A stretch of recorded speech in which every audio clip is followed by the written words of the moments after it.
Egito, uma das maiores civilizações do mundo antigo. 2 séculos de egiptologia, explorações e escavações desvendaram segredos incríveis e revelaram descobertas fabulosas. Agora, através de técnicas de última geração e de pesquisas mais recentes, essas descobertas estão sendo revistas e reexaminadas. Pela primeira vez, os melhores especialistas do mundo se uniram para apontar em definitivo as 10 maiores descobertas do Egito Antigo.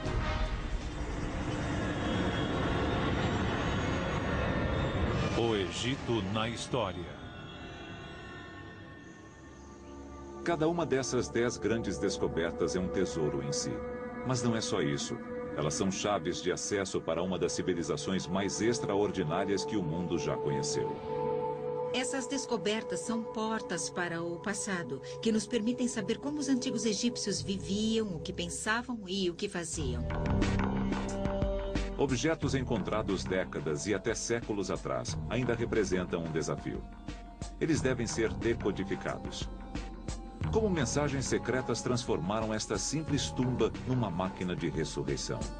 As próprias cenas e as palavras inscritas nas paredes das tumbas são como códigos de computador ou um manual de instruções.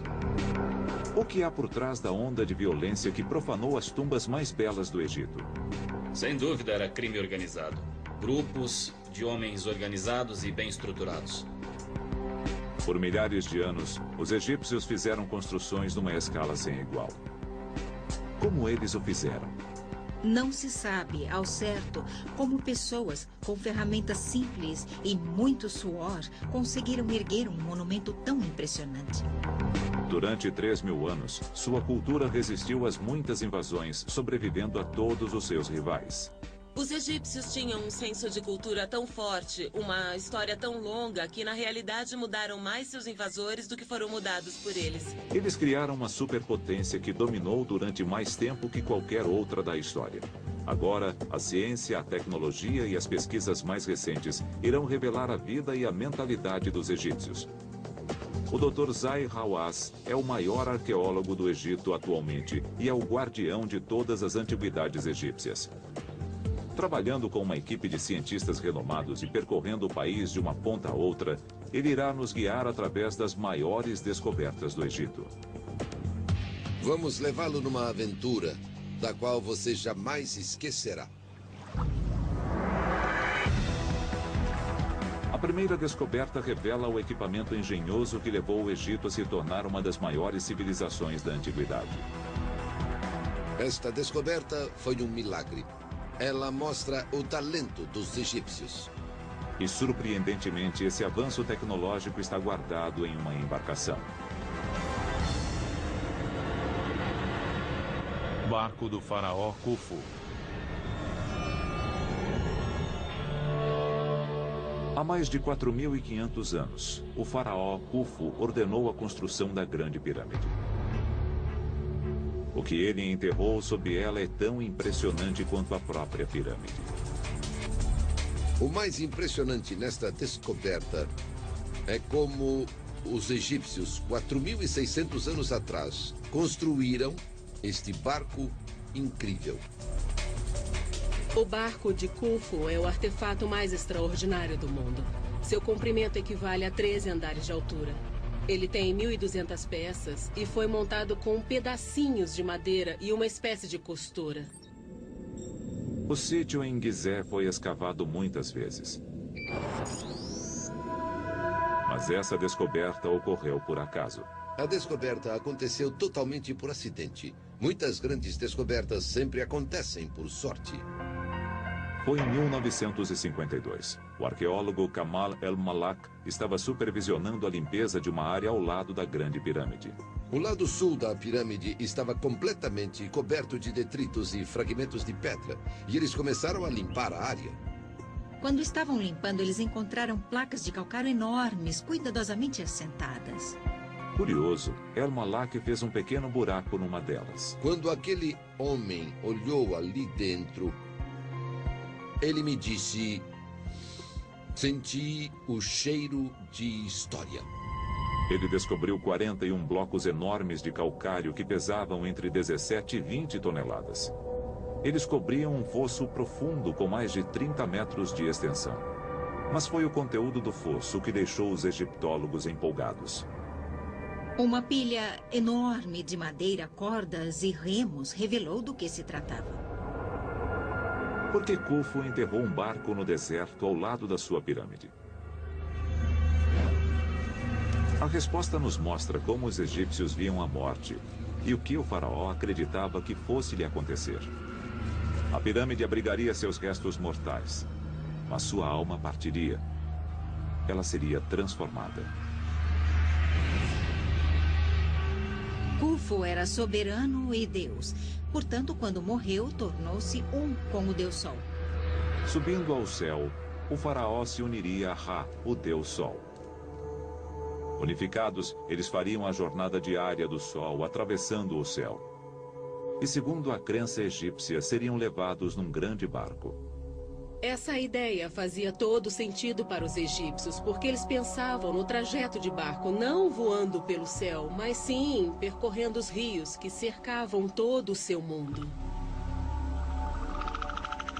No raciocínio egípcio, o barco tinha uma finalidade clara e objetiva. Ele seria usado no pós-vida. Khufu era rei e Deus.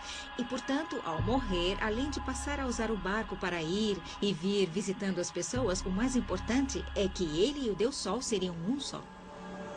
O barco de Khufu foi feito para transportar seu mestre pelos céus. Ele tem um papel religioso vital, e isso é sinal de outra coisa. Do fato de que os barcos e a água estavam no coração da vida no Antigo Egito. O barco de Khufu é um testemunho fabuloso da importância do Nilo no Antigo Egito. Barcos significam o Nilo, e o Nilo era o Egito. Os egípcios dependiam do Nilo para comida, água e irrigação, mas acima de tudo dependiam do Nilo para movimentar-se de um lugar a outro. O Nilo liga o norte e o sul do Egito. Os egípcios comercializavam com outros povos através do Nilo. A riqueza trazida pelo rio foi o que propiciou o crescimento da sua civilização. O Nilo foi o fator mais importante para os egípcios na construção da sua seleção, e por isso podemos dizer sobre os egípcios que o Nilo construiu o Egito Antigo. Tesouros de ouro e joias vinham da Núbia, no extremo sul. O granito duro com o qual foram erguidos os mais belos monumentos do Egito percorria centenas de quilômetros pelo rio, vindo de Assuã. Os faraós enviavam expedições comerciais à terra de Punt, milhares de quilômetros ao sul. O comércio fluvial trouxe vastos recursos ao país, permitindo aos faraós do Egito construírem um império. A importância dos barcos no Antigo Egito está evidenciada em murais espalhados pelo país. Mas a arte não foi capaz de detalhar a engenhosidade das técnicas usadas para construir naus tão grandes. Para os arqueólogos, a descoberta de um barco de verdade, perfeitamente conservado pelo modo como foi enterrado, é como uma cápsula do tempo. Pelas bordas, a madeira parecia que havia acabado de sair do estaleiro, sem que um segundo se passasse nos 4.500 anos seguintes. Os arqueólogos puderam investigar a antiga tecnologia de construção de barcos como se estivessem presentes 45 séculos atrás. Cada uma das 1.200 peças do casco foi feita à mão. Você tem um quebra-cabeça bastante complexo de encaixe das próprias placas. Cada peça se encaixa individual e exclusivamente na peça acima, abaixo e nas laterais. Mas o mais extraordinário é como essas peças estão unidas. Os egípcios não usavam pregos ou coisa parecida na construção dos barcos. Sem parafusos, nem rebites ou cola. Este barco foi montado com fibra vegetal. Trata-se de uma forrageira chamada alpha grass, comum em todo o Egito. São gramíneas de fibra longa e muito grossa, mas esfregadas juntas de uma forma especial, elas formam uma corda muito resistente, porém flexível. Restauradores criaram um modelo do barco numa escala de 1 para 100. Foi assim que eles usaram as cordas para juntar as peças e montar o barco. Incrível. O desenvolvimento dessa técnica deu aos egípcios uma vantagem sobre outras culturas. Na época em que o barco de Khufu foi construído, em grande parte do mundo se pensava apenas em escavar canoas de tronco.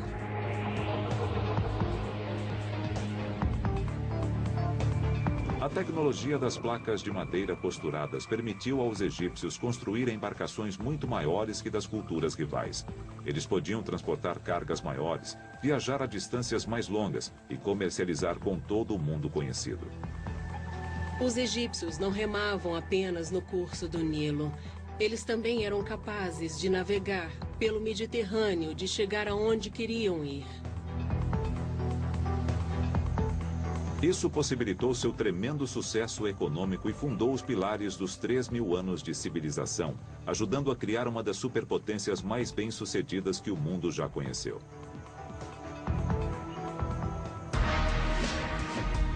O barco de Khufu é a primeira das 10 maiores descobertas do Egito, porque os barcos animaram o nascimento de um império. A riqueza trazida pelos barcos superdimensionados financiou a construção de obras superdimensionadas. Os egípcios ergueram templos e monumentos em escala única na antiguidade. Mas esses templos e monumentos jamais teriam sido construídos se os antigos egípcios não dominassem a técnica necessária para extrair pedras das pedreiras em grandes quantidades. Sem pedras não haveria estátuas nem monumentos. Muito do que sabemos dos egípcios vem dos registros gravados por eles em pedra. A seguir, uma equipe de cientistas tenta desvendar os segredos dos mestres de obra do Egito. Numa experiência totalmente nova, eles tentarão dominar o poder que construiu uma nação e deixou um legado extraordinário.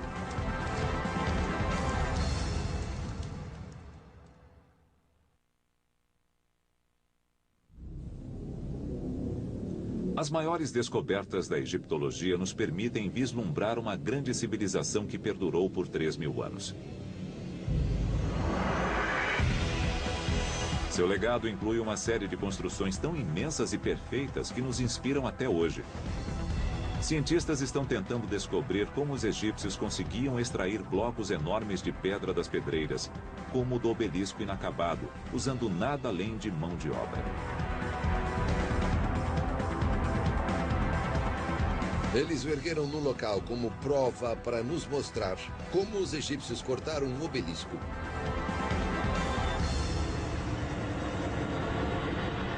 A pedreira do obelisco inacabado. O obelisco inacabado pesa mais de 1.000 toneladas. Mais do que 500 picapes grandes. Ele está localizado na antiga pedreira de granito em Aswan, no Alto Egito. O obelisco nunca foi retirado da pedreira. Arqueólogos já tentaram entender por que, depois de tanto trabalho, ele foi abandonado. Se terminado, teria 10 andares de altura. Decorado com imagens e hieróglifos, ele teria sido um componente vital no conjunto de um templo. O obelisco era o símbolo de ligação entre o rei e o Deus Sol. Obeliscos são peças de uma precisa tecnologia espiritual. Para os egípcios, o obelisco era um símbolo do sol, era um raio do sol, portanto era uma espécie de condutor de energia. Funcionando como um para-raio espiritual, os obeliscos coletavam e canalizavam a energia dos céus. Ele tem de ser uma peça única de pedra.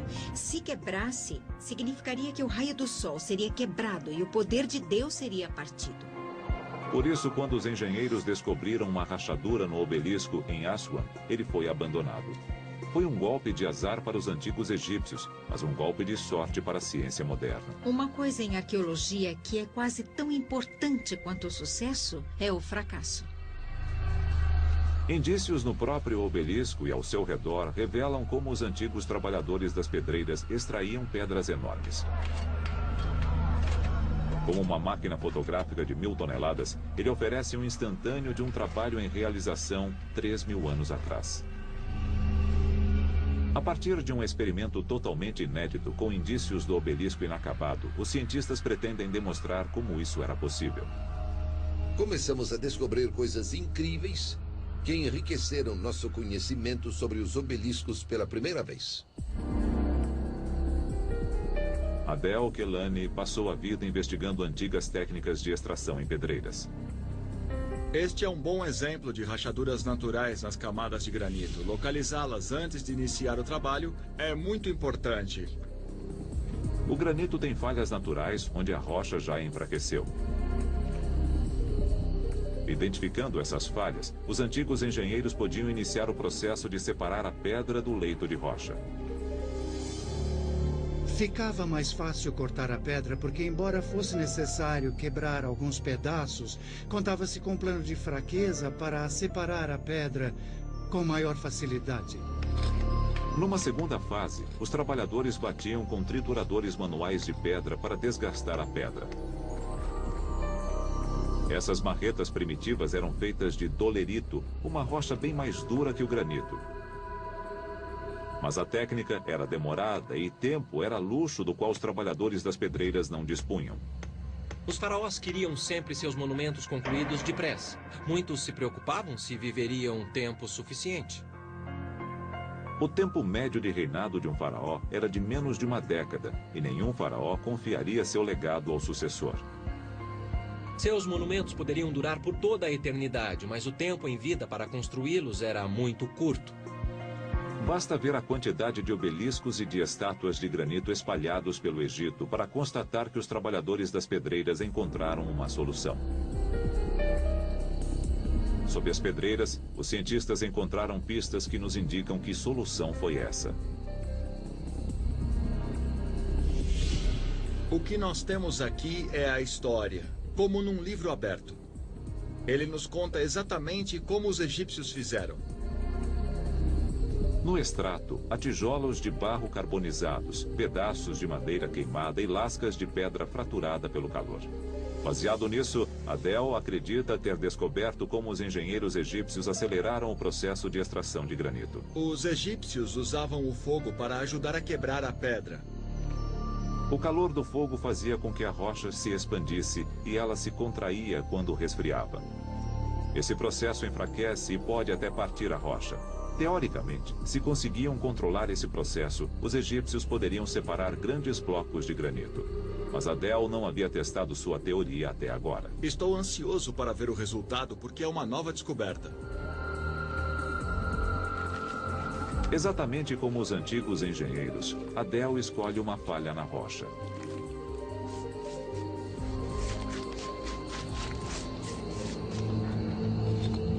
Tijolos de barro encontrados no sítio do obelisco inacabado sugerem que os antigos engenheiros construíam uma parede para conter e controlar o fogo.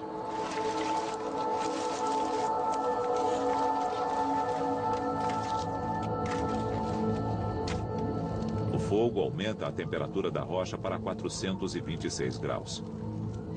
Ela se expande provocando o estresse. Após 1 hora de calor intenso, Adel pode se aproximar com segurança.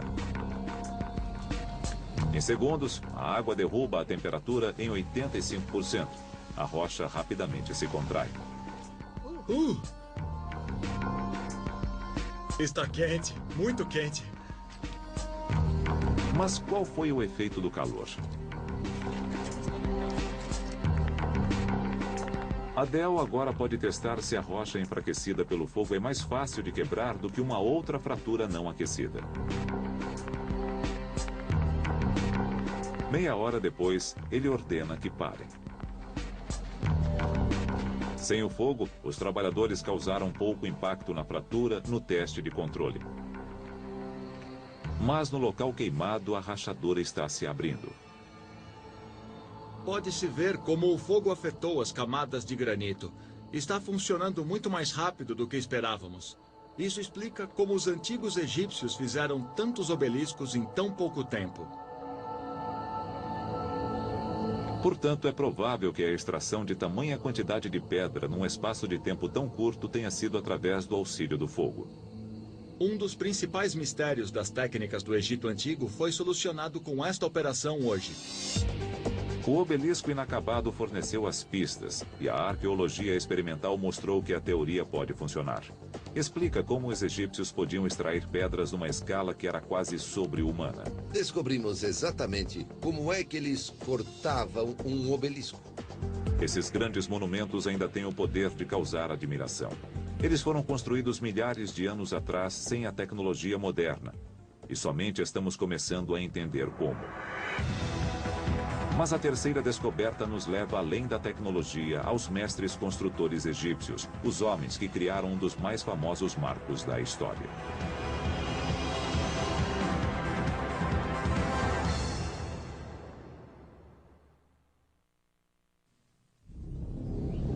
As maiores descobertas feitas no Egito revelam os segredos de uma civilização poderosa e dramática que durou 3.000 anos. Os antigos egípcios criaram alguns dos monumentos mais impressionantes do mundo, e o mais impressionante de todos é a Grande Pirâmide. A terceira descoberta é sobre as pessoas que a construíram. Não se sabe bem como foi possível erguer um monumento tão impressionante apenas à custa de muito suor e usando ferramentas simples. Agora, a ciência está prestes a revelar a resposta para esse mistério. As tumbas dos trabalhadores das pirâmides.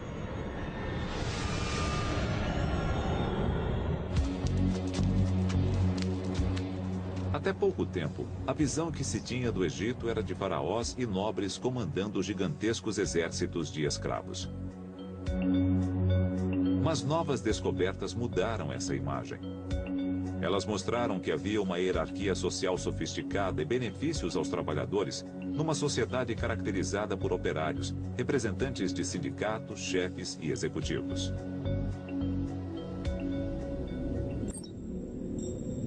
As pirâmides ficam em Gizé. 4.500 anos atrás, o grande faraó Khufu ordenou a construção do que ainda hoje é a maior tumba já construída. Com 147 metros de altura, sobre um platô, ela pesa o equivalente a 17 edifícios Empire State. Há quem diga que a Grande Pirâmide só pode ter sido construída por alienígenas ou através de encantamentos entoados por sacerdotes dotados de poderes secretos. Isso porque sua escala praticamente desafia qualquer explicação lógica. Até recentemente, acreditava-se que ela fora erguida por grupos de milhares de escravos.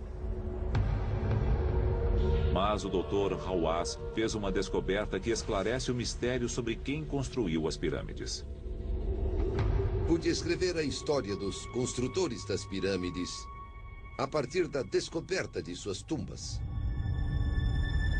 A descoberta incluiu o paciente trabalho de detetive e ciência forense arqueológica. Em 1990, o Dr. Hawass encontrou alguns indícios misteriosos. Quando começamos a escavação, achei coisas estranhas. Encontrei ossos e sementes de trigo e pensei, o que é isto?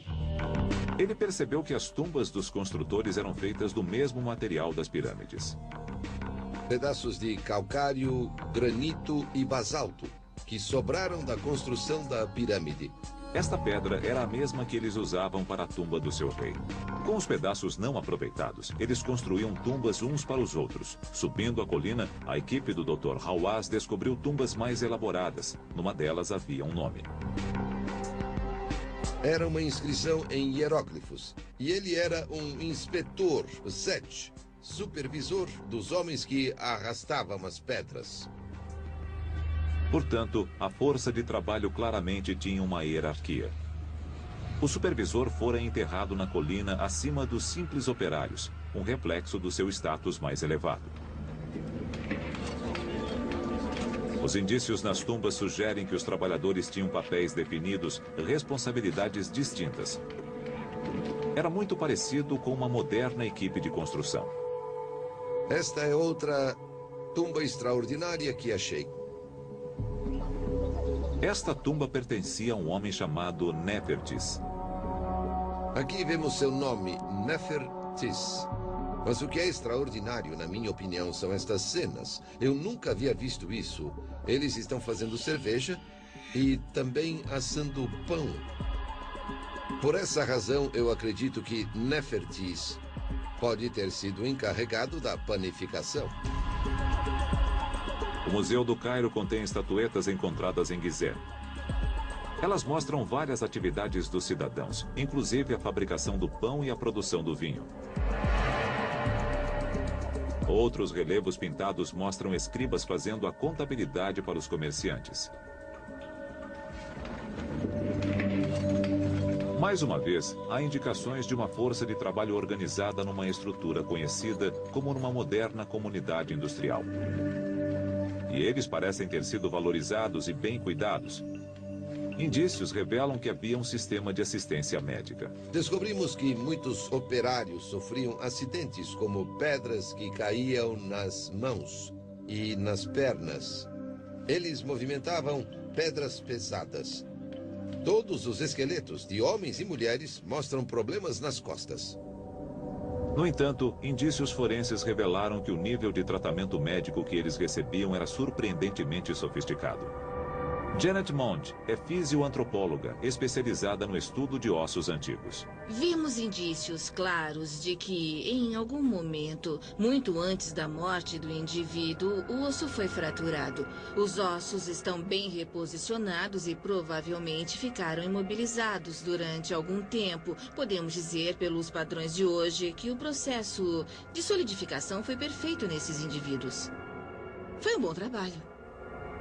Obviamente, esses trabalhadores eram muito valorizados pelos seus empregadores. Ser um operário era um privilégio raro.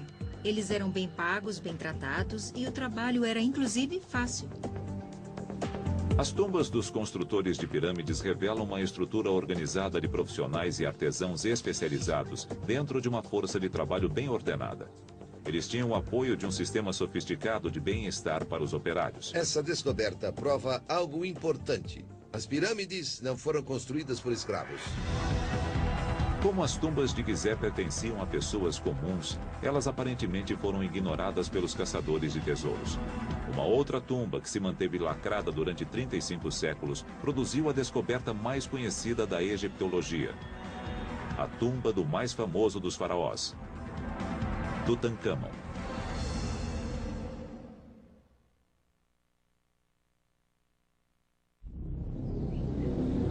O Antigo Egito é uma das civilizações de maior duração ao longo da história.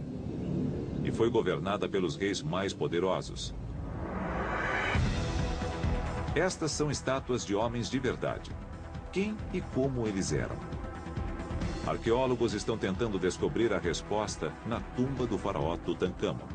Este não é o ícone para uma estátua, é o ícone do mundo todo. Quem era o homem por trás da máscara dourada? O tesouro de Tutancâmon.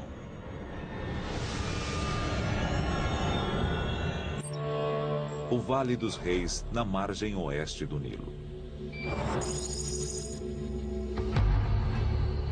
O Vale dos Reis abriga 63 tumbas. Mas a que pertence a Tutancâmon permaneceu escondida durante séculos.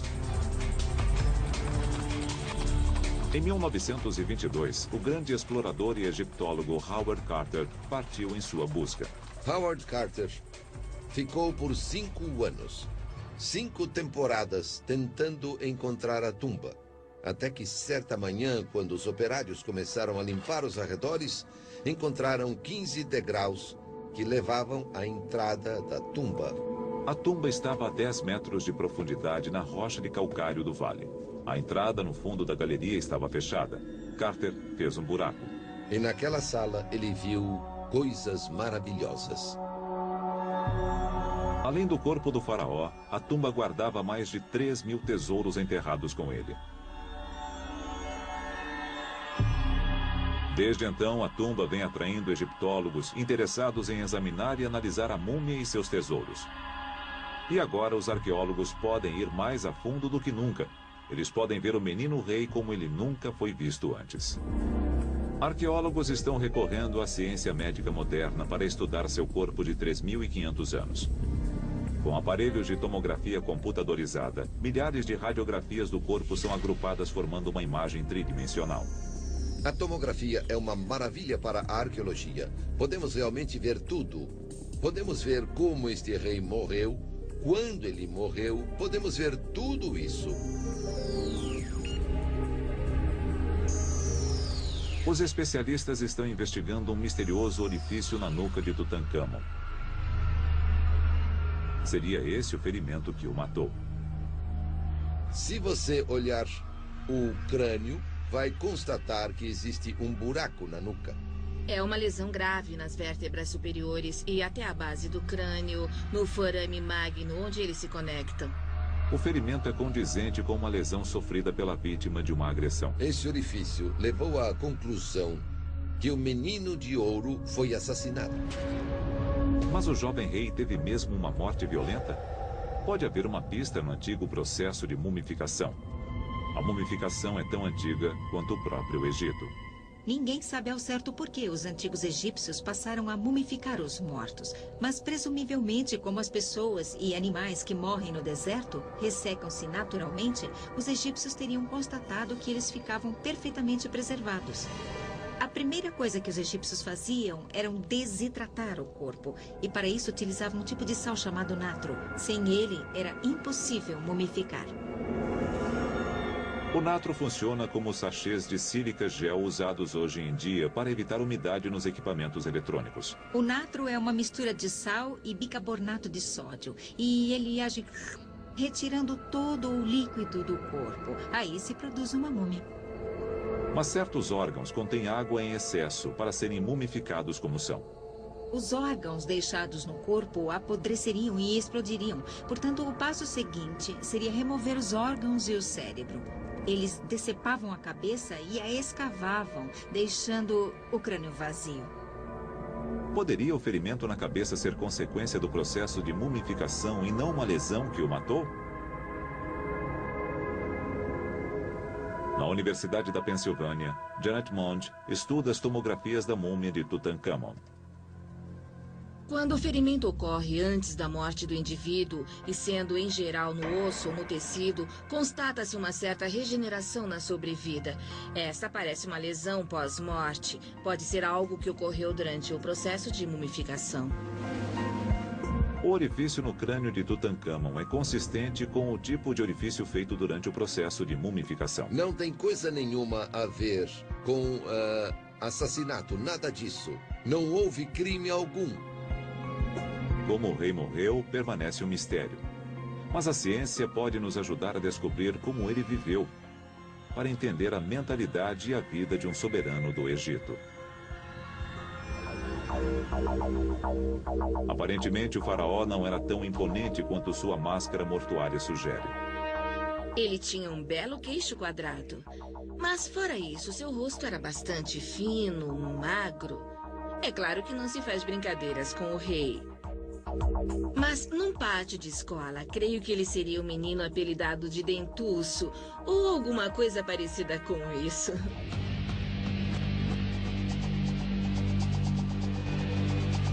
As tomografias mostram que Tutancâmon tinha dentes salientes, contrariando sua famosa máscara.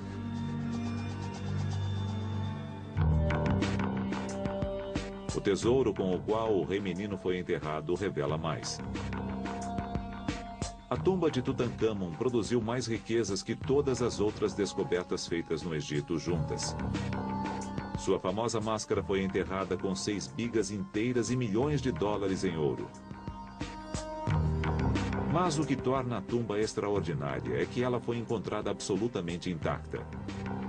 Além de toda a fascinação pelo tesouro, por todo o ouro medido praticamente em centenas de quilos, temos um conjunto completo do sepultamento de um faraó do Egito.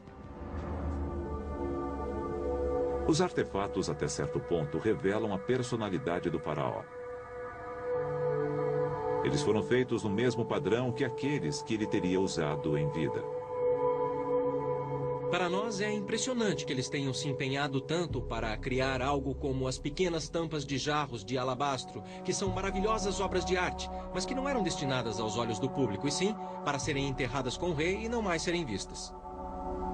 O tipo de artefato e o cuidado com o qual foram feitos nos dão uma ideia de como Tutankhamon viveu. Os egípcios acreditavam que a pós-vida se parecia muito com esta vida, só que melhor, e que se deveria levar tudo consigo. Os objetos que Tutankhamon queria em sua tumba e no pós-vida eram aqueles dos quais havia gostado em vida.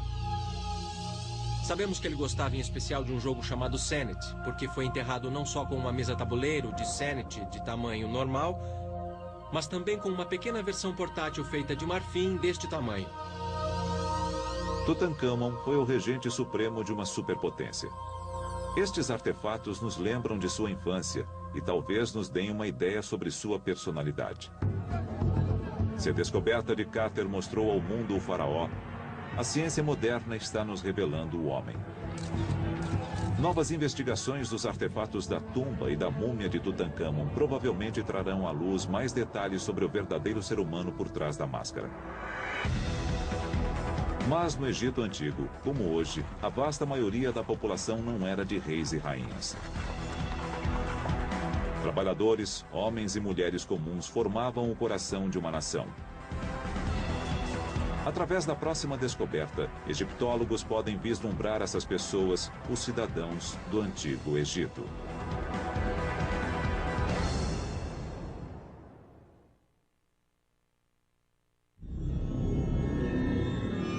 Dez grandes descobertas feitas no Egito revelam uma civilização extraordinária.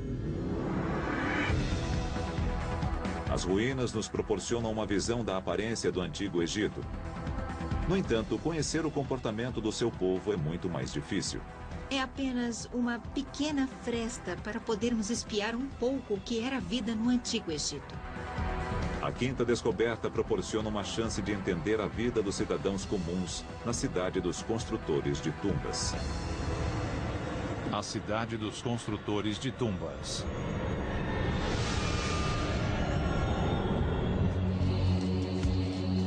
A cidade de Deir el-Medina proporciona uma visão rara do dia a dia no Egito Antigo. Ela ficava na margem oeste, no Nilo.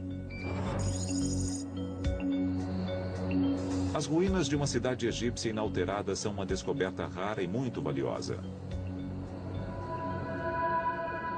Deir el-Medina permanece praticamente intocada, como seus moradores a deixaram. Portanto, é uma fonte enorme para arqueólogos na reconstrução da vida diária dos antigos egípcios.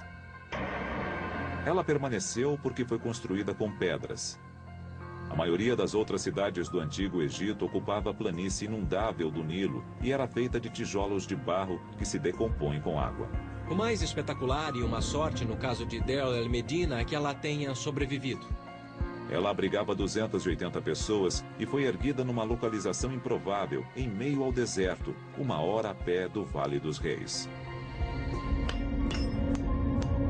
Isso leva os arqueólogos a acreditar que ela foi erguida propositalmente para abrigar as pessoas que trabalhavam no vale. Eles eram encarregados das obras, da construção e também da decoração das tumbas dos reis no vale.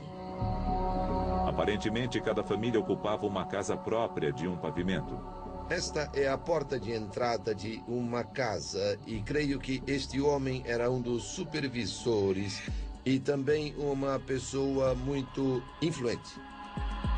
Artesãos, ourives e construtores de tumbas tinham status elevado numa terra em que a maioria da população trabalhava duro e por muitas horas na lavoura. Os operários tinham um emprego até que bastante confortável e, ao que tudo indica, eles trabalhavam de 2 a cada 3 dias. Ganhavam peixe e vinho em ocasiões especiais e provavelmente gostavam do seu trabalho.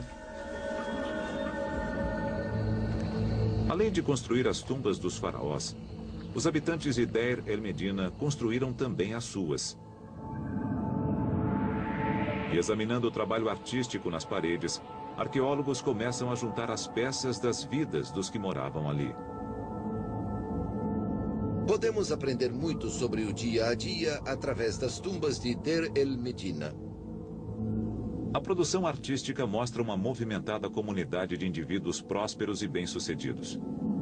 Mas as pinturas nas paredes revelam como os moradores dos vilarejos queriam ser vistos e não como eram de fato. Estudando as tumbas, analisando os monumentos, nós vemos que eles estão no seu melhor, com as melhores roupas, vivendo uma vida ideal. Mas era uma idealização. Mas existem outros indícios que fornecem pistas sobre a vida particular dos cidadãos. Todo tipo de coisa acontecia, coisas que eles não queriam necessariamente que se soubesse. As pistas estão por toda parte. Os penhascos em volta da cidade eram de calcário, e qualquer pedaço que se soltasse numa placa como esta era uma superfície para escrita em potencial. E esse potencial foi plenamente explorado pelos moradores de Deir el-Medina. No Antigo Egito, isto equivaleria a um bloco de anotações. Podia-se, por exemplo, simplesmente se abaixar e apanhar uma pedra do chão e pronto. Material para escrever. As lascas, conhecidas como óstraco, eram usadas para documentar anotações oficiais e particulares também. O fato de que os óstracos eram usados para a troca de mensagens entre amigos fornece aos especialistas uma visão única do que antes era desconhecido nos registros arqueológicos. Podemos ver como eram os verdadeiros egípcios quando estavam à vontade. Os óstracos revelam como eles passavam seu tempo livre.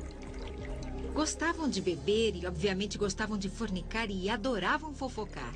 Pelos óstracos, podemos reconstruir como era a vida 3.000 anos atrás. Como eles viviam, tudo sobre eles está escrito aqui, no calcário. Os indícios encontrados em Deir el-Medina revelam que seus moradores não levavam uma vida muito diferente da nossa. Esta descoberta nos revela pela primeira vez não as coisas sobre reis e rainhas que sempre sabemos, mas nos falam das pessoas comuns, da vida das pessoas comuns. Mas eles viviam entre as tumbas dos mortos. O povo egípcio era muito espiritualizado e acreditava que, do além-túmulo, os mortos continuavam influenciando todos os aspectos da vida.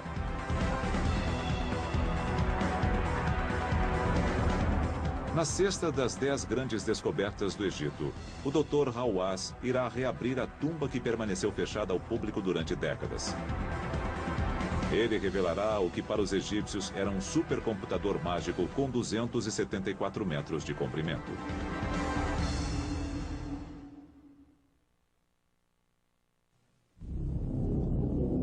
Reunidas, as 10 grandes descobertas revelam um panorama da vida no Antigo Egito. Mas é impossível entender a vida dos egípcios sem entender suas crenças sobre o pós-vida. A sexta descoberta, a tumba de Sete I, traz incríveis revelações. O que nós temos aqui é um guia de viagem, digamos, para o pós-vida. As investigações desvendam o código secreto que transforma um simples buraco no chão numa máquina de ressurreição. A tumba do faraó Sete I.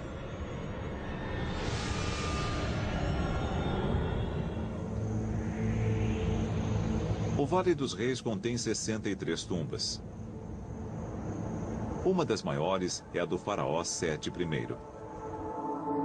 Ela fornece um tesouro de informações sobre o comportamento dos antigos egípcios com relação ao pós-vida. A tumba de Sete I é realmente uma das mais extraordinárias que temos no Vale dos Reis. A tumba de Sete fica no Vale dos Reis, na margem oeste do Nilo.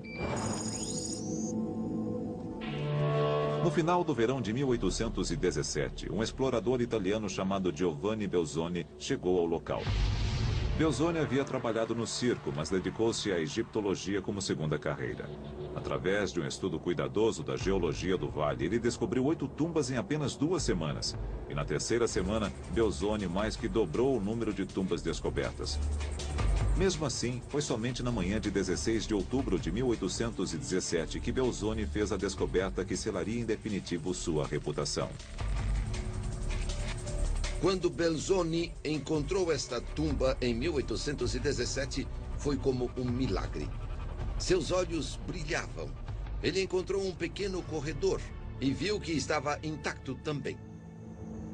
Para proteger os murais da umidade e da respiração dos visitantes, a tumba de Sete é fechada ao público. Mas como chefe do Conselho de Antiguidades do Egito, o Dr. Hawass é a única pessoa no mundo com poder para permitir sua abertura. Vou levá-los agora por um grande motivo. Mostrar ao público que esta tumba é a mais fantástica.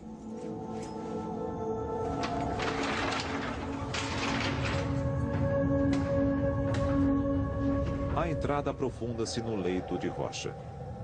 A tumba foi escavada na rocha a uma profundidade de mais de 100 metros.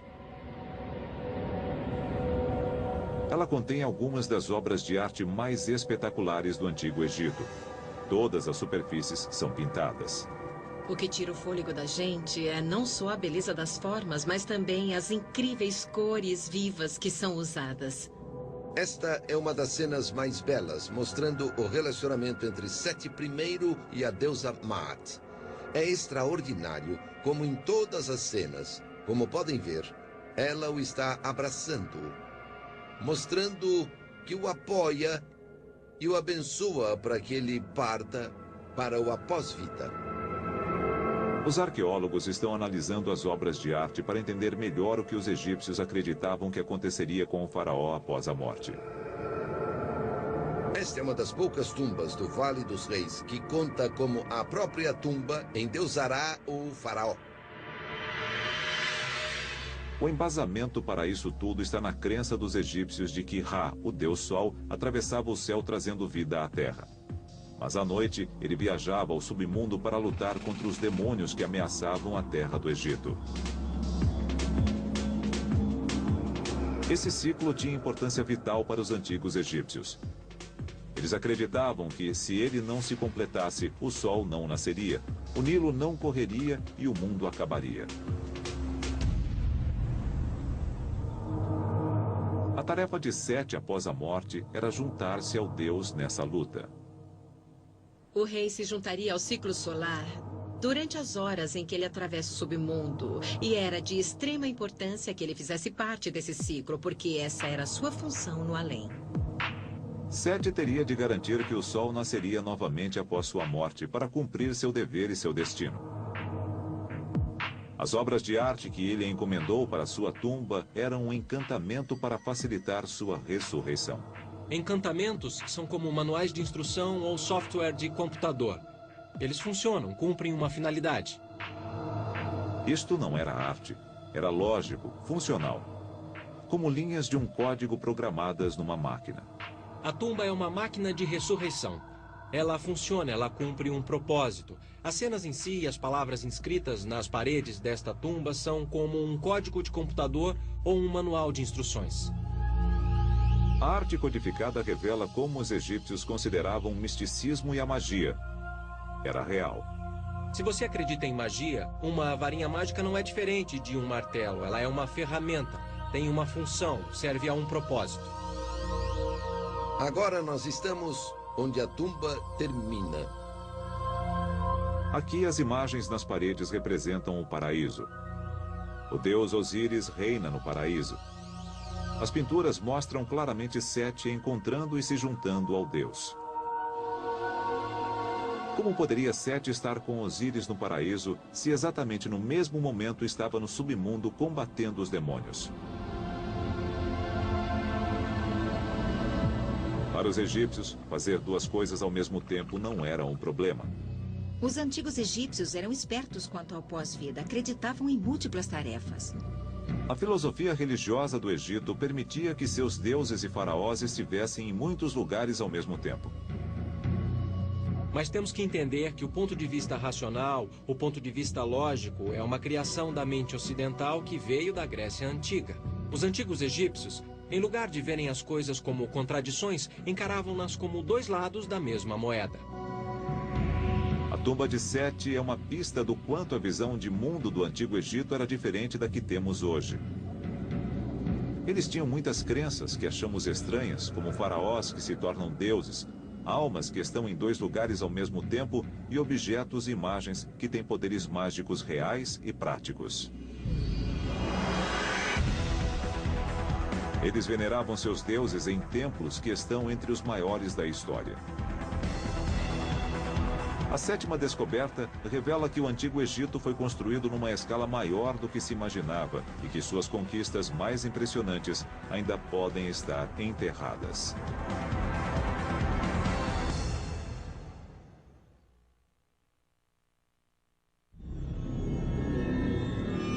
As 10 maiores descobertas do Antigo Egito revelam segredos de um mundo que floresceu 5.000 anos atrás. Mas algumas estimativas sugerem que 70% das ruínas egípcias ainda estão enterradas. O Egito é único entre as civilizações do mundo porque no país inteiro há templos e tumbas abaixo do solo. São monumentos como o Templo Perdido de Akhmin. O Templo Perdido de Akhmin.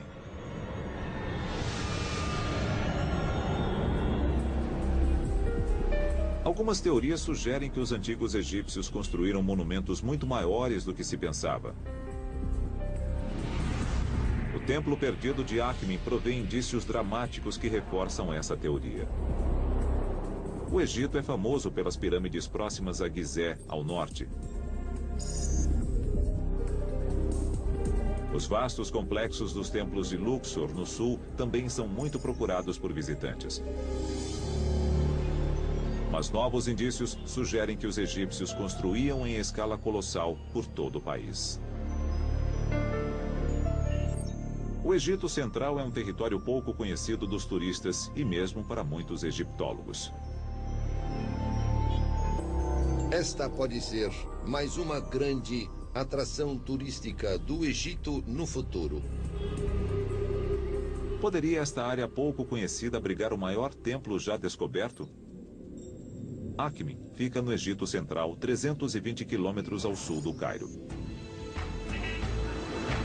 Aqui existem indícios de um templo gigantesco, mas ele está enterrado sob a cidade moderna.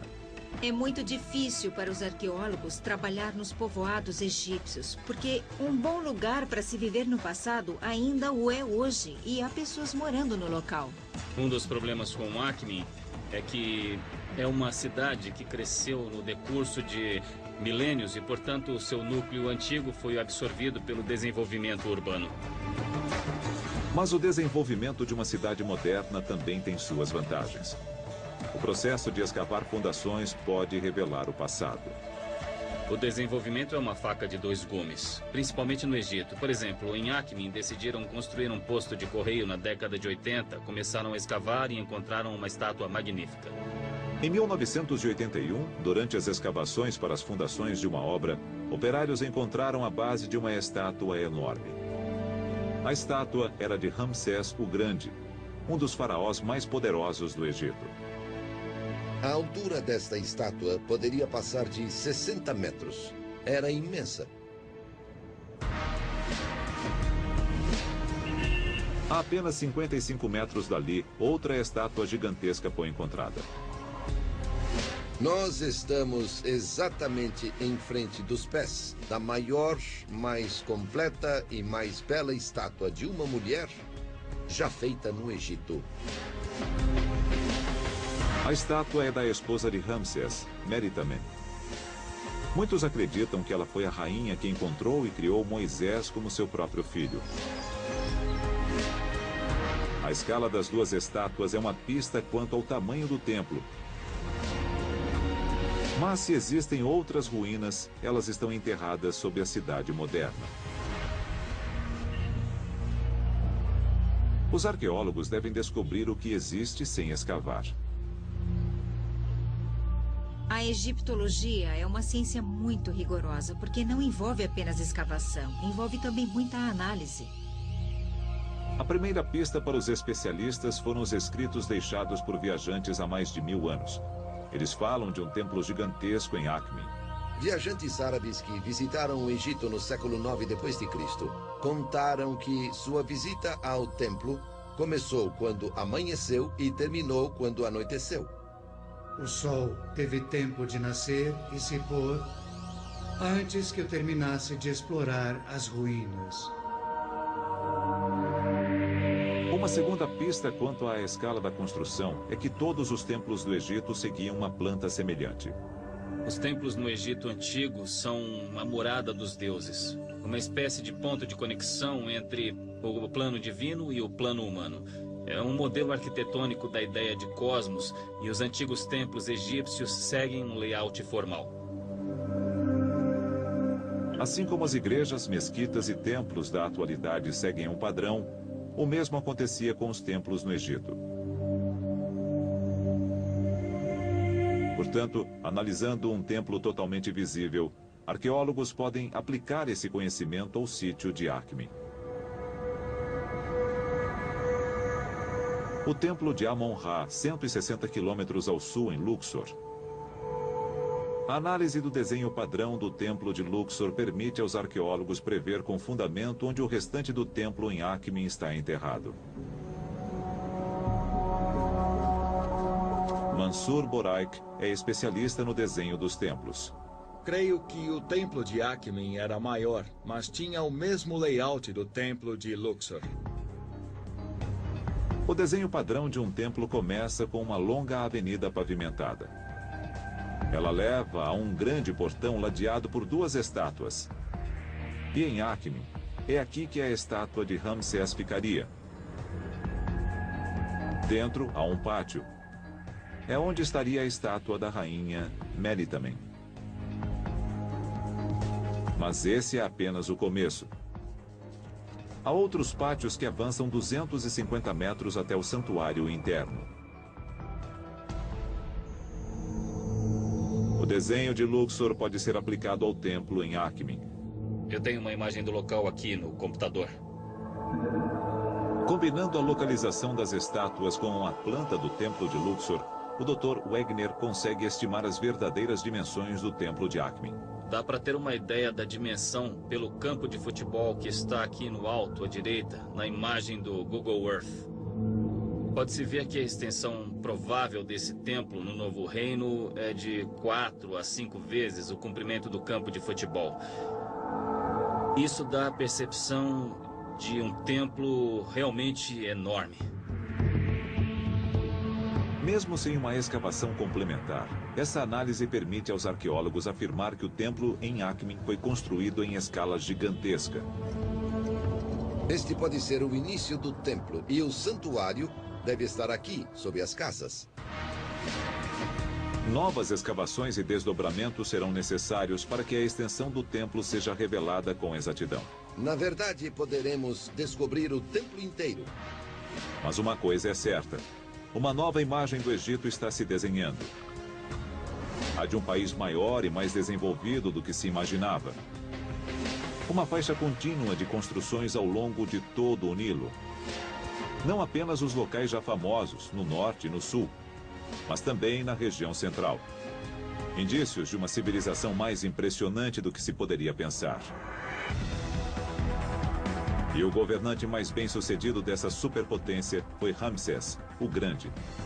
Descobertas nas paredes de um dos templos mais impressionantes do Egito relatam o dilema que quase destruiu seu papel de faraó. A história é revelada na 8ª grande descoberta, o templo de Abu Simbel.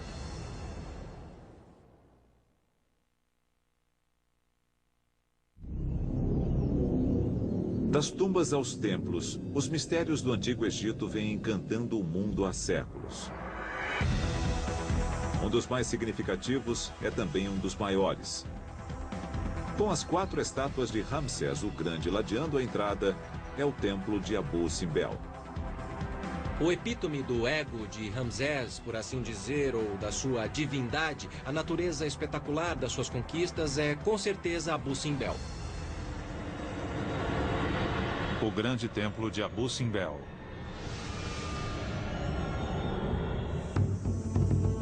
O templo de Abu Simbel é uma chave para o dilema enfrentado por todos os faraós. Como reinar ao mesmo tempo como homem e como Deus. Os murais nos contam a história de como o grande faraó Ramsés II chegou muito perto de falhar em sua missão. Abu Simbel fica no sul do Egito, próximo à fronteira com o Sudão atual. Há 4 estátuas gigantescas cortadas na rocha, e cada centímetro das paredes do templo está coberto com ilustrações dos triunfos do faraó.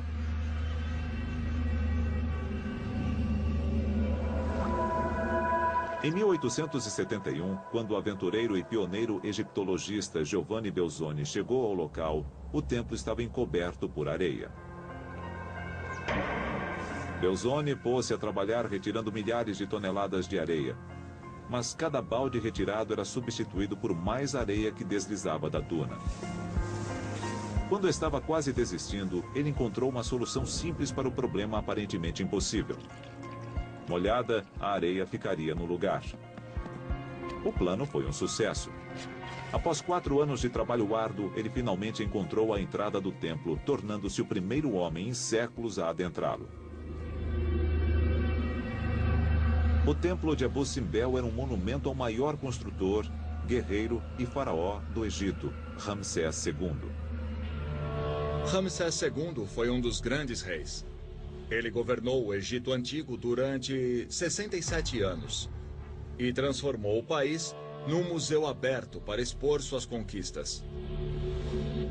Mas a análise dos murais e das estátuas revela o duplo papel de um faraó do Egito. Sua função primaz era defender a nação. Ele é o grande guerreiro, o herói único que defende o Egito de todos os seus inimigos. O segundo papel envolve a religião. O papel do faraó no âmbito humano não é apenas ser o líder dos devotos ou o intermediário entre a humanidade e os deuses. O rei tinha um pé no mundo divino e outro no mundo humano. A autoridade e o poder do faraó dependiam de seu desempenho nesses dois papéis. Mas Ramsés foi tão bem sucedido como rei guerreiro que ficou sem ter contra quem lutar, minando sua posição como governante. Os relevos do templo ilustram esse dilema. A história começa com uma batalha, a Batalha de Kadesh. Ramsés II lutou uma batalha importante, que foi a Batalha de Kadesh contra os hititas. Isso está escrito no templo. Durante a primeira parte do reinado de Ramsés, o Egito estava em guerra contra um vizinho poderoso, os hititas. Os hititas governavam um império que se estendia do norte da Turquia até a Síria. Entre eles e os egípcios ficava a cidade de Kadesh. Os relevos nas paredes contêm o registro completo mais antigo de um combate militar. O Dr. Mohammed El-Bial estuda a brutalidade da batalha. Aqui, a figura mostra os egípcios batendo e punindo os hititas. Veja, estão batendo com muita força. Foi um choque de superpotências. O que torna Kadesh tão diferente é que foi realmente um choque de superpotências. Ramsés deparou-se com todo o exército hitita e todos os seus aliados no campo de batalha. E, na verdade, isso era relativamente raro no mundo antigo. 2 grandes exércitos se enfrentando no campo de batalha. Os relevos de Abu Simbel ilustram uma batalha violenta na qual foram usadas as armas mais avançadas da época. Tinham bigas pela primeira vez, tinham cavalos. E assim foi possível construírem um império. A biga egípcia era extremamente ágil, manobrava com rapidez. E podemos dizer que equivalia a um míssil atual. Era como o F-16 da antiguidade. Os combates com bigas incluíam corridas a 50 km por hora contra o inimigo, lançando o número máximo de flechas para forçá-lo a recuar. Ataques cerrados e violentos. Eles se aproximavam, disparavam as setas e, a seguir, numa manobra veloz, saíam de alcance até poderem atacar novamente. Ramsés afastou os hititas e defendeu seu país com sucesso. No 21º ano de seu reinado, ele assinou um tratado de paz com o Império Hitita. Sem batalhas para lutar, Ramsés não podia preencher a função de guerreiro como faraó. O que fazer quando não se tem mais inimigos? Ramsés estava diante de um problema político. Abu Simbel revela a solução que Ramsés encontrou. E ele resolveu isso partindo para o extremo oposto e enfatizando seu papel religioso. Como não podia mostrar que era um guerreiro porque não havia mais contra quem lutar, ele podia dizer: eu sou um deus vivo. Ramsés declarou sua divindade. A essa altura, Ramsés pôs ambos os pés no mundo divino e tornou-se um deus vivo 24 horas por dia. Os egípcios passaram a ser governados por um deus vivo. Abu Simbel tornou-se um templo não apenas para os deuses, mas para o próprio Ramsés como um deus. Ramsés II construiu o templo para si mesmo, como um deus, para ser adorado. Aqui, nós chegamos ao santuário, ao local mais sagrado, onde Ramsés II lançou um desafio e se colocou entre os outros deuses. Ele tem a sua estátua no santuário, com as outras estátuas dos 3 maiores deuses do Egito. Ele é um deles. É igual a eles. Foi um golpe político de mestre. Foi a fachada perfeita, a de Deus vivo, para um homem já velho e frágil. E nada sabemos sobre suas faculdades mentais. Ele ainda conseguia enxergar, estava cego, simplesmente não sabemos. O templo de Abu Simbel revela os 2 aspectos mais importantes da função de um faraó: defender o Egito e comungar com os deuses. Revela como Ramsés resolveu o problema do sucesso total no primeiro aspecto, o de defensor, para tornar-se um deus vivo. A penúltima descoberta entre as 10 maiores continua a história dos grandes faraós nos anos após sua morte. É uma história turbulenta de crime organizado, roubos, assassinato e terrorismo sancionado pelo Estado, revelando os mistérios das múmias reais desaparecidas.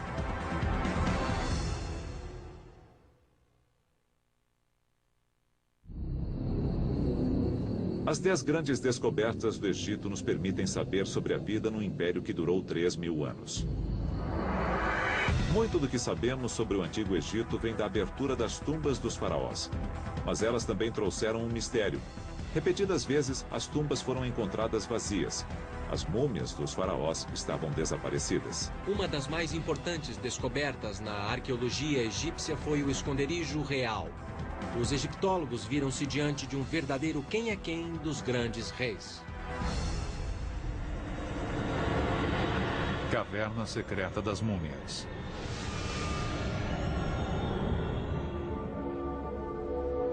A descoberta do esconderijo das múmias reais desaparecidas dá uma visão do estado político egípcio no auge do seu poder. É uma história de crime organizado e terrorismo sancionado que quase destruiu a nação. Os indícios estão localizados na margem oeste do Nilo. O Vale dos Reis contém 63 tumbas de alguns dos maiores faraós do Egito. Quase todas as tumbas foram encontradas vazias, sem os tesouros e as próprias múmias. Mas, a cerca de 5 quilômetros do Vale dos Reis, há um outro desfiladeiro. Nele não há tumbas, e acreditava-se que ali também não havia segredos. Mas em 1980, um pastor estava procurando uma cabra perdida. Numa fenda a meio caminho subindo um dos penhascos, ele encontrou a entrada de uma caverna. E quando ele entrou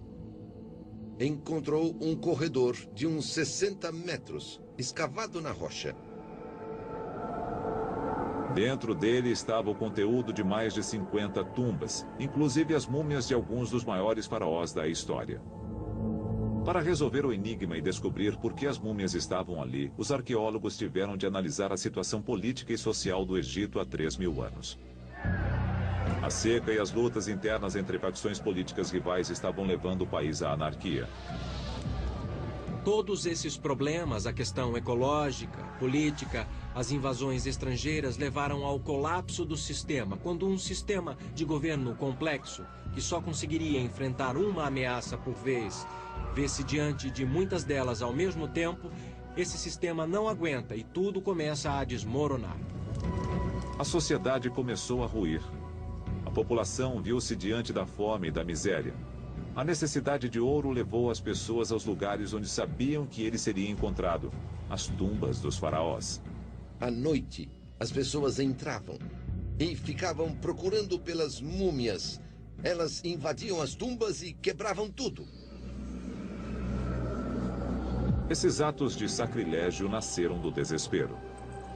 Uma vez que o limite entre a civilidade e o caos é cruzado, nada, nem a crença nos deuses, nem o temor do sacrilégio e da condenação eterna irá evitar o roubo das tumbas e a violação dos templos. Mas não foram atos praticados por criminosos esporádicos. Sem dúvida era crime organizado. Grupos de homens organizados e bem estruturados, inclusive com uma espécie de hierarquia interna. O roubo das tumbas tornou-se uma atividade econômica, de fato. Isso criou um dos primeiros exemplos de crime organizado da história. Literalmente todos entraram no negócio de roubar tumbas. Todos estavam envolvidos, desde os mais altos escalões do governo, que não participavam diretamente dos roubos, mas faziam vista grossa e recebiam sua parte. Mas havia alguns sacerdotes do templo de Luxor que ainda se consideravam guardiões da religião egípcia, dos templos e das tumbas dos faraós. E eles resolveram salvar e esconder as múmias. Eles queriam proteger os reis. Levaram todas as múmias e as enterraram aqui. Longe de todos. E nunca revelaram esse segredo. O fato de os sacerdotes salvarem as múmias permitiu aos cientistas estudar os restos mortais de alguns dos governantes mais poderosos da antiguidade. Fechando os olhos e recuando milhares de anos no tempo, podemos imaginar este rei vivo. Após sua descoberta, as múmias foram levadas para o Museu Egípcio no Cairo, onde estão guardadas em condições estéreis. Entrando nesta sala, cheia de cadáveres, podemos reagir sentindo medo, rindo, chorando, sorrindo. Mas através da ciência, pela primeira vez, estas múmias falarão conosco. O mais interessante é o que não está aí. Os faraós eram enterrados com tesouros incalculáveis, mas nenhuma das múmias foi encontrada com algo de valor. Examinando os sarcófagos violados, nós podemos constatar que o ouro e outras joias preciosas foram sistematicamente retirados de alguns deles. Isso fornece indícios para uma teoria da conspiração de alto nível. Se alguém está roubando uma tumba no meio da noite com medo de ser morto ou atingido pelos deuses, vai fazer isso às pressas, com medo, e vai agarrar tudo aquilo que puder e fugir. Mas os objetos foram retirados dos corpos metodicamente. Isso sugere que foi obra dos próprios sacerdotes. As mesmas pessoas que salvaram as múmias retiraram as últimas peças de ouro e joias que ainda restavam. Embora os sacerdotes tenham salvado e também roubado as múmias, eles deixaram para a ciência um legado valiosíssimo. É uma faca de dois gumes, porque podemos dizer que eles fizeram uma boa coisa escondendo as múmias num lugar secreto e as protegendo desse jeito, mas eles também as roubaram. As investigações da ciência forense revelam a vida real dos grandes faraós. Mas desta descoberta podemos também entender um pouco sobre a sociedade no Egito Antigo. Uma sociedade à beira da anarquia. Quando a nação desmoronou, outros impérios rapidamente tiraram vantagem. E o Egito sofreu centenas de anos com invasões. Mas em vez de ser destruída, a cultura egípcia era tão forte que os invasores acabaram adotando os costumes e crenças do seu novo lar.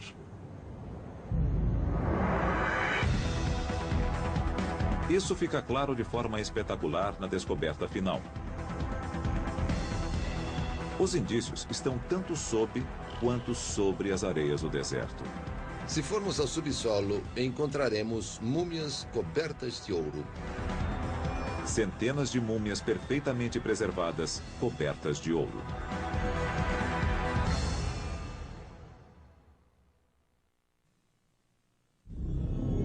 Há séculos, a antiga civilização egípcia vem cativando a imaginação dos cientistas, arqueólogos e aventureiros. Agora, liderado pelo Dr. Zahi Hawass, um grupo de especialistas selecionou as 10 grandes descobertas que nos contam sobre essa civilização extraordinária. Mesmo no seu declínio final, a antiga cultura egípcia criou algo que milhares de anos depois inspiraria a admiração. Um campo de múmias ainda intocado. Se você escavar ao redor, à direita, à esquerda, em qualquer lugar, você vai acabar encontrando múmias.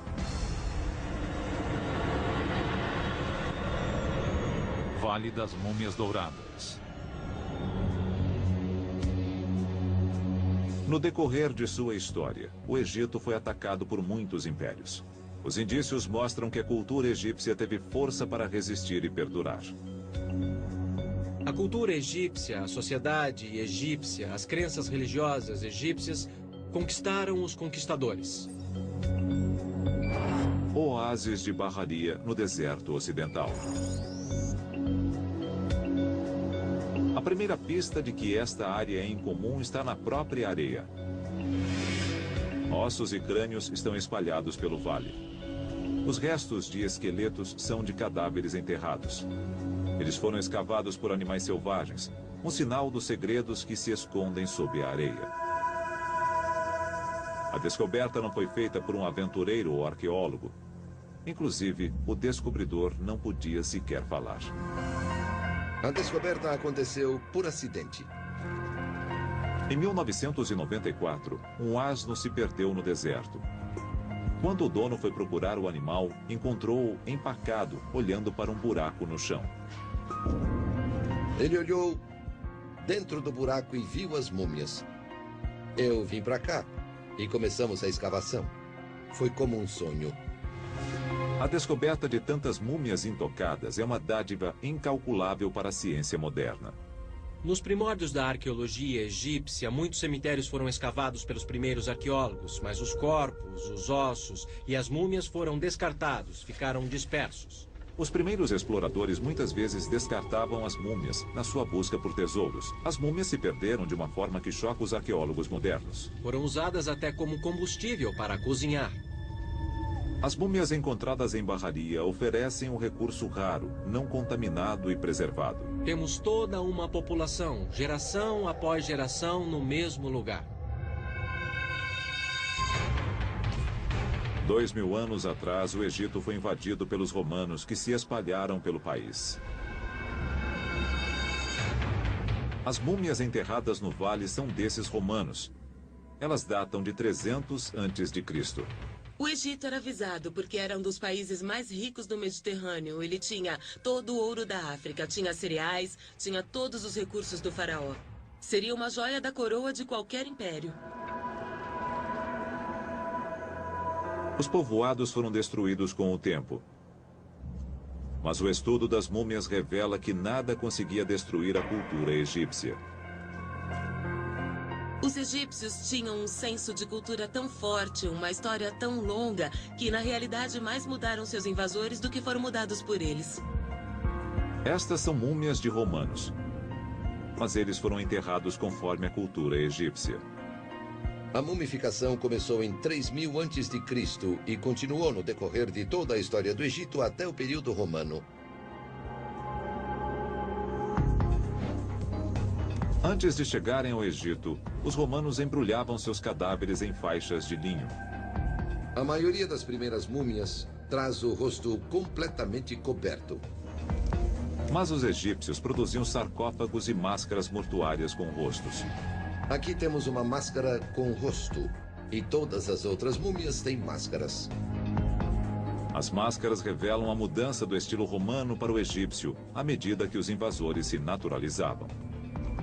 Nós podemos ver a unificação cultural, a fusão acontecendo bem diante dos nossos olhos, geração após geração.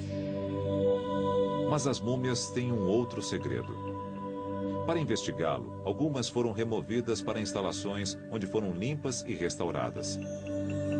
Aqui, em caixas seladas, as máscaras revelam ainda mais sobre a cultura egípcia.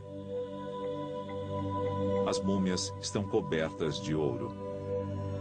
Os antigos egípcios adoravam o ouro. Obviamente, era um dos materiais mais caros da antiguidade, mas o mais importante é que os egípcios acreditavam que o corpo dos deuses era feito de ouro. Isso nos dá uma ideia das crenças dos antigos egípcios sobre a reencarnação e o pós-vida. Com a morte, o ser se transforma de mortal em divino. E é por isso que eles estão cobertos de ouro, às vezes no rosto, outras vezes até no sarcófago. Isto é uma indicação da transformação do estado mortal em divino. As múmias são indícios de que os romanos adotaram o uso do ouro em suas crenças religiosas. No entanto, o desenho dos rostos reflete a influência romana dos novos colonizadores.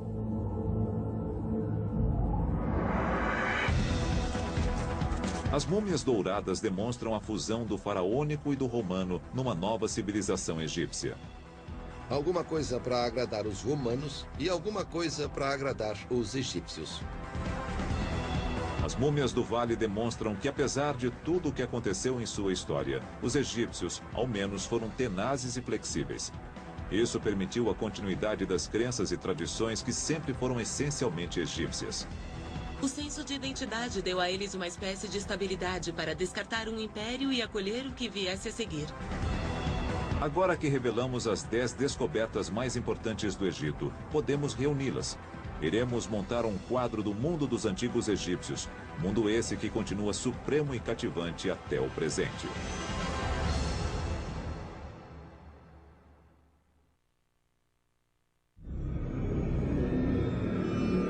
As descobertas do Antigo Egito vêm ocorrendo no transcorrer de centenas de anos de aventuras e explorações. Dos primeiros aventureiros às análises científicas, cada descoberta lançou uma nova luz sobre essa civilização que teve início 50 séculos atrás. Os antigos egípcios foram simplesmente o povo mais fascinante e interessante do mundo antigo. Mas a egiptologia traz mais que fascinação para os acadêmicos e cientistas. Ela tem uma ressonância que afeta o mundo moderno, mesmo no presente. O legado do Antigo Egito continua vivo 2000 anos após o colapso da sua civilização. Eles estão nas origens de muitas tradições culturais que consideramos nossas, inclusive nos Estados Unidos e na Europa. Um dos legados mais importantes dos egípcios para o mundo moderno é a ciência da medicina.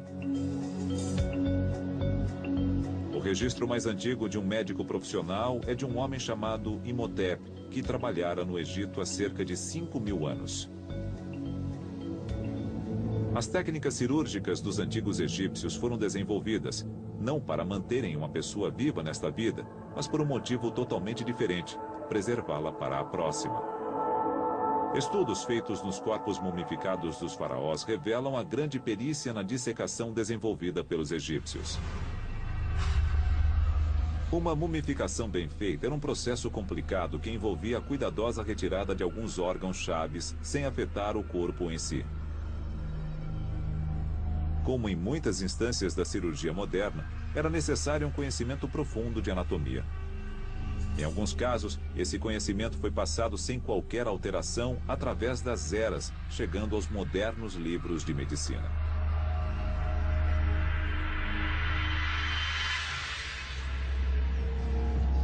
E a medicina não está sozinha no seu débito para com os antigos egípcios.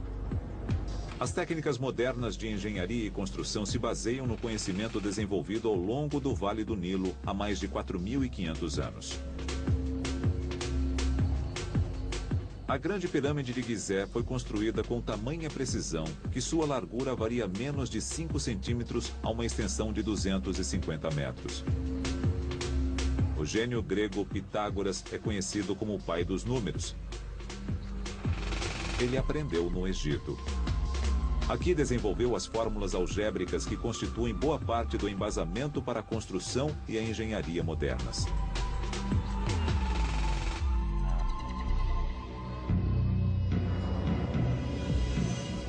Quanto mais os cientistas estudam o mundo dos antigos egípcios, mais revelam o quanto devemos a essa civilização. A busca por novas descobertas continua a cada dia. Depende das novas gerações tentar descobrir se há algo a mais desse tipo ainda a ser descoberto, mas é uma maneira empolgante de se fazer essa busca. Uma nova área de investigação está localizada no Vale dos Reis.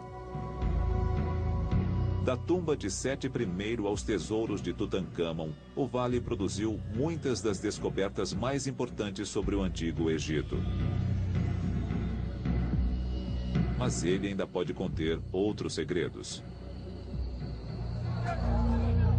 Isso foi confirmado com a descoberta de uma nova tumba em 2006, chamada KV63. Muitos cientistas acreditam na existência de outras tumbas a descobrir no vale. Creio que nem todos os túmulos dos faraós foram encontrados. As oportunidades ainda estão lá. Os textos registram um número muito maior de faraós do que o número de tumbas encontradas. E isso é o mais estimulante, porque é uma validação da teoria. Novas análises científicas vêm revelando maneiras de iniciar a busca por novas tumbas. Os arqueólogos sugerem que os antigos egípcios sondavam a fraqueza natural das fraturas na rocha para facilitar a escavação de novas tumbas. Portanto, encontrando a zona de concentração de fraturas e extrapolando a tendência, o construtor de tumbas a acompanharia com muita sorte por todo o caminho, quase em linha reta. Richard Parizek está sondando essas fraturas no Vale dos Reis. Esta é uma zona de concentração de fraturas e podemos constatar que o padrão das fraturas é bastante evidente. Se os engenheiros da antiguidade escavavam ao longo das fraturas milhares de anos atrás, então as fraturas são bons lugares para se procurar por uma nova tumba hoje. É uma orientação para a busca. Pode-se dizer que ao sair procurando, inclua isto como parte da sua técnica. Só o tempo dirá se esse enfoque irá produzir uma descoberta tão extraordinária quanto a múmia do rei Tutankhamon. Mas numa coisa os arqueólogos concordam: há mais descobertas a serem feitas. As futuras gerações terão uma ideia diferente das 10 maiores descobertas e sua importância, graças aos métodos científicos que continuam evoluindo na arqueologia. Conforme os cientistas seguirem os passos de pioneiros como Carter e Belzoni, novas descobertas continuarão existindo. Nunca se sabe que segredos se escondem sob as areias do Egito. Estes segredos revelam não apenas os mistérios de um império extraordinário, mas também o poderoso legado que 3.000 anos de civilização deixaram para o mundo moderno. E enquanto o mundo moderno continua a se maravilhar com as maiores descobertas da atualidade, as descobertas futuras prometem render mais admiração, mais conhecimento e uma visão mais aprofundada com respeito a uma das principais civilizações da história: a duradoura civilização dos antigos egípcios.